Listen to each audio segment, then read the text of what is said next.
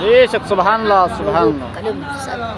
جس کے ایک لقمے کی وجہ سے سارے علوم و فنون کھل جائیں تو بتاؤ جس نے 109 لقموں کو کھایا ہوگا تو اس کی عظمت اور شان کا عالم کیا ہوا ہوگا. اور پھر دین کی خدمت کرنا شروع کی اور چلتے چلتے ایک ایسی پہاڑی پر پہنچے. اور وہاں پہنچنے کے بعد جہاں پر جمال الدین جن کو جانب جنتی کہا جاتا ہے وہاں پر ایک بزرگ تھے. وہ عبادت اور ریاضت میں مصروف رہتے تھے اور لوگ ان کے دشمن تھے اور وہاں پر آدم خور بھی رہتے تھے جو انسانوں کو کھا لیتے تھے. انہوں نے کیا کیا؟ جمال الدین جنتی رحمت اللہ علیہ کو کھا گئے. ولی الدین زندہ شاہ مدار پاک رحمت اللہ علیہ وہاں پر تشریف لے کر گئے. ارشاد فرمایا جمال الدین کہاں ہو؟ کہا حضور اب تو میں دنیا میں نہیں ہوں, لوگوں کے پیٹوں میں جا چکا ہوں. کہا کہاں ہو؟ کہا لوگوں کے پیٹوں میں ہوں. کہا باہر آ جاؤ. کہا حضور کیسے آؤں؟ کسی نے میرا ہاتھ کھایا ہے, کسی نے میرا پیر کھایا ہے, کسی نے میرا کوئی سا جز کھایا ہے, کسی نے میرا کوئی سا جز کھایا ہے, کیسے آؤں؟ بدی الدین فرماتے ہیں جمال الدین ہمارا حکم ہے جس کے پیٹ میں جیسے گئے ہو اس کو ویسے ہی بھاگتے ہوئے چلے آؤ. بدی الدین کا حکم ہوا, کسی کا سر پھٹا, کسی کا پیٹ پھٹا, کسی کی آنکھیں پھٹی اور جمال الدین جنتی خواجہ حضرت بدی الدین زندہ شاہ مدار کے قدموں میں آ کر کھڑے. یہ شان ہے مدار پاک رحمت اللہ علیہ, یہ شان ہے مدار پاک رحمت اللہ علیہ کی. مدار پاک رحمت اللہ علیہ وضو کر رہے تھے, وضو کر رہے تھے کہ بچہ مانگ رہا تھا, پیار آ گیا, پیار آ گیا. سمجھ لو بگڑی بن گئی. حضرات محبت آتا حضور کچھ عطا کیجئے. حضرت بدی الدین فرماتے ہیں ٹھہرو, وضو کر رہے ہیں. وضو کا جو پانی بستا ہے اپنے دستے مبارک میں لیتے ہیں اور اس کے منہ پر مار دیتے ہیں. جیسے ہی پانی کا مارنا تھا اس کی آنکھ دوبارہ ویسے ہی ہو جاتی ہے. کسی نے کیا خوب کہا ہے نگاہ ولی میں وہ تاثیر دیکھی, ہزاروں کی تقدیر دیکھی اور نگاہ مرد مومن سے بدل جاتی ہے تقدیریں, ذوق یقین پیدا کر جاتی ہے زنجیریں. مدار پاک رحمت اللہ علیہ ہاڑ کا دیکھو ہٹ جائے تو صحیح ہے. مقام کیسا, مقام دیکھیے, مقام آپ کو عطا کیا مقام سمرادوں کا. مقام صفت میں سے ایک صفت ہے مقام سمدیت. اللہ ہی بے نیاز ہے.